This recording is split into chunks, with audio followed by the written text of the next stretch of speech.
Start.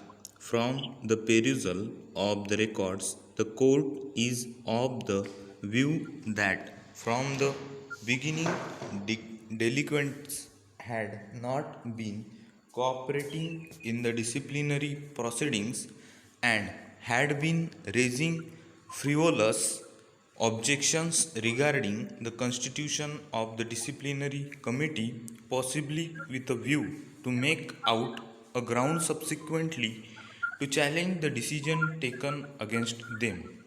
A perusal of the letter dated 24/8/2009 and the subsequent letter dated 25/8/2009 annexed as annexure 4 to the supplementary counter affidavit reveals that all along the delinquents had been raising objections as to the entitlement of the governing body to manage the college in question vis-a-vis some other body which according to them was the rightful authority to run and manage the college.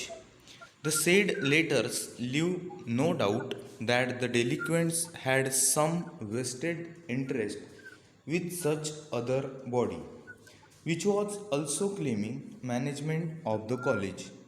In this regard, it is relevant to refer to the earlier judgment dated 16/4/2010, wherein this issue was considered and this court, after due inquiry from the learned counsel for university, categorically held that there was no such dispute with regard to the governing body in question. The court is of the view that delinquents, being employees that to teachers of the college, there was no valid reason for them to take sides with either of the parties in dispute of management of the college, assuming the same existed, though in view of the judgment dated 16/4/2010 there was none. Such conduct on the part of the delinquents, coupled with the serious allegations revealed against them, was quite uncalled for. In view of the above, we find that the finding of the Vice Chancellor with regard to the constitution of the disciplinary committee on the basis of inclusion of Sri Vijay Kumar is not sustainable. Para.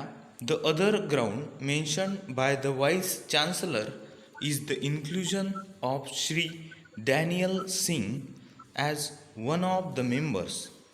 This ground on the face of it is not acceptable for the reason that on 1/9/2009 itself Sri Daniel Singh was substituted by another member, Sri Balwant Singh.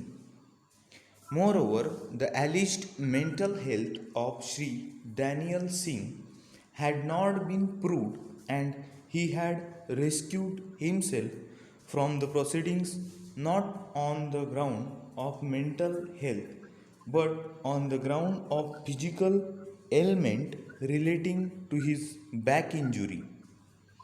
In any case, after 1/9/2009, he was not a party to the proceedings, but the Vice Chancellor failed to notice this fact. The other reason given by the Vice Chancellor that there was Daniel of opportunity as to weeks' time requested by the delinquents for submitting the reply to the letter dated 11/10/2009 was not granted is concerned. The same is also misconceived.